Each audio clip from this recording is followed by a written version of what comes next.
La viande, Paulette en consomme rarement. Avec 80 000 francs de retraite par mois, c'est devenu un produit de luxe. Elle en achète seulement quand ses deux petits-enfants lui rendent visite. Les baguettes de saucisses, avant c'était 1800 et maintenant c'est cher pour moi. Je prends plus les saucisses en baguette, non. Maeva vit à Takaroa au Tuamotu. Elle aussi achète rarement de la viande car elle coûte 2 fois plus cher qu'à Tahiti, comme la majorité des produits alimentaires. Tout ce qui est en ppm aussi, par exemple le riz, le sucre, en ce moment, c'est vraiment, il y a une augmentation. Et des fois, quand il y a des arrivées de bateaux, tout est augmenté. Il y a 2 principales causes à cette inflation. La hausse du coût des matières premières au niveau mondial et l'augmentation du coût du transport maritime résultant de la crise sanitaire.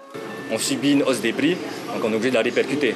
On ne pourra pas absorber l'ensemble de la hausse. Une partie, le magasin pourra absorber, mais le consommateur va forcément subir une hausse des prix. 4 à 6%, je dirais.